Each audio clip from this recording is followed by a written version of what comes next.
जय सिया राम।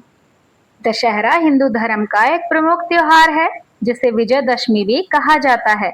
दशहरे का पर्व 2 अक्टूबर को बड़े हर्षोल्लास से मनाया जाएगा। प्रिय श्रोतागण, आज की कथा में आप श्रवण करेंगे उस कथा का जिसमें भगवान श्री रामचंद्र जी ने राक्षस रावण का वध करके बुराई पर अच्छाई की जीत हासिल की थी।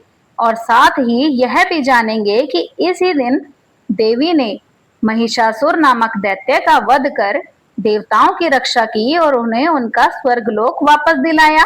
इस कथा में आप यह भी जानेंगे कि विजयदशमी के दिन शमी के पत्ते बांटने की पौराणिक कथा के पीछे क्या रहस्य है। और साथ ही साथ यह भी जानेंगे कि विजयदशमी के दिन रावण दहन के बाद ऐसा क्या खाया जाता है जिससे मान सम्मान में वृद्धि होती है। आज इस कथा में आपको मिलेंगे सभी प्रश्नों के उत्तर, तो कृपया कथा को अंत तक अवश्य देखिएगा। यदि आप हमारा चैनल पहली बार देख रहे हैं तो आपसे निवेदन है कि हमारे चैनल को सब्सक्राइब अवश्य से कर लीजिएगा। दशहरे की कथा की बात करें तो इसमें श्री रामचंद्र जी द्वारा रावण के वध की कथा प्रमुख है। जब लंका के राजा रावण ने माता सीता का अपहरण किया था तो भगवान श्री रामचंद्र जी ने अपनी पत्नी को वापस लाने के लिए रावण से युद्ध किया। श्री राम जी के साथ उनके भाई लक्ष्मण, परम भक्त हनुमान और वानर सेना भी थी। यह युद्ध केवल श्री रामचंद्र जी और रावण के बीच का ही नहीं बल्कि धर्म और अन्याय के खिलाफ न्याय की लड़ाई थी। कहा जाता है कि 9 दिनों तक चले इस महासंग्राम में भगवान श्री राम ने माता दुर्गा की उपासना की थी और 10वें दिन रावण का वध करके उन्होंने जीत हासिल की। विजयदशमी का पर्व इसी विजय के प्रतीक के स्वरूप में मनाया जाता है, जो ये दर्शाता है कि अहंकार और अधर्म का अंत निश्चित है, चाहे वह कितना भी शक्तिशाली क्यों न हो।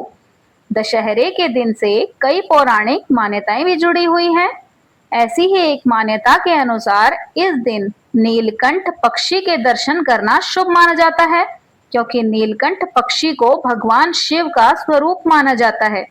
मान्यता है कि इस दिन नीलकंठ पक्षी का दर्शन करने से जीवन में सुख समृद्धि और सौभाग्य में वृद्धि होती है।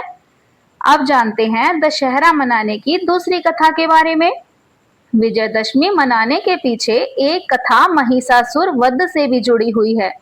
कहा जाता है कि महिषासुर बेहद बलशाली और अहंकारी राक्षस था, जिसने अपनी अपार शक्ति से देवताओं को पराजित कर स्वर्ग पर अपना अधिकार पा लिया था।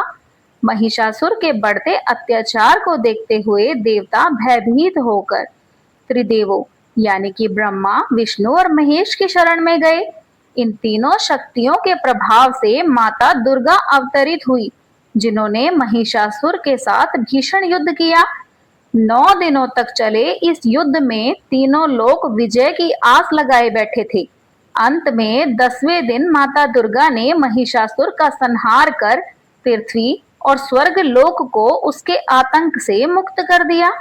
इस तरह देवताओं के स्वर्ग पर पुनः अधिकार पाने और महिषासुर की पराजय की याद में भी विजयदशमी का पर्व मनाया जाने लगा। दशहरे पर शमी के वृक्ष की पूजा और उसके पत्ते बांटने का प्रचलन है।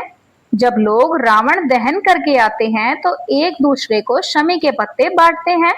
माना जाता है कि दशहरे के दिन कुबेर ने राजा रघु को स्वर्ण मुद्रा देते हुए शमी के पत्तियों को सोने का बना दिया था। तभी से शमी को सोना देने वाला पेड़ माना जाता है। यह भी कहते हैं कि श्री राम ने रावण से युद्ध लड़ने से पहले शमी के वृक्ष की पूजा की थी। श्री राम जी ने युद्ध में विजयी होने के बाद अयोध्या वासियों को स्वर्ण दान में दिया था। इसी के प्रतीक स्वरूप परंपरा में अब शमी के पत्तों को बांटा जाता है। पांडवों ने अपने अज्ञातवास के दौरान अपने अस्त्र शस्त्रों को शमी के पेड़ में छिपा कर रखा था। उपरोक्त कारणों के चलते दशहरे पर शमी के पत्तों को बांटने और इसकी पूजा करने का प्रचलन है। दशहरे के दिन इसकी पूजा करने से कई तरह के संकटों से व्यक्ति बच जाता है और हर क्षेत्र में वह विजयी रहता है। शमी वृक्ष की पूजा करने से शनि ग्रह संबंधी सभी प्रकार के दोष समाप्त होते हैं, जैसे शनि की साढ़े साती, ढैया आदि। विजयदशमी के दिन शमी वृक्ष की पूजा करने से घर में तंत्र मंत्र का असर खत्म हो जाता है। शमी पूजा के कई महत्वपूर्ण मंत्र का प्रयोग भी करें। इससे सभी तरह के संकट मिटकर सुख, शांति और समृद्धि की प्राप्ति होती है। शमी के पत्ते तोड़ना नहीं चाहिए। नीचे ताजा गिरे हुए पत्तों को या तो अपने पास संभाल कर रख लें या शिवजी पर चढ़ाएं। इससे भी सभी तरह की बाधाएं दूर होती हैं। आइए आप जानते हैं कि दशहरे के दिन ऐसा क्या खाया जाता है जिससे मान सम्मान में वृद्धि होती है। दशहरे के दिन हनुमान जी को मीठी बूंदी और पान अर्पित करने और स्वयं भी पान खाने का विशेष महत्व है। इससे मान सम्मान, प्रेम और विजय का प्रतीक माना जाता है। रावण दहन के बाद पान का बीड़ा खाना सत्य की जीत का उत्सव मनाने का संकेत है, इसलिए पान का बीड़ा खाया जाता है। कथा यदि पसंद आई हो तो इसे लाइक, शेयर और सब्सक्राइब अवश्य कीजिएगा और कमेंट में जय श्री राम अवश्य से लिखिएगा। तो प्रेम से बोलिए जय श्री राम।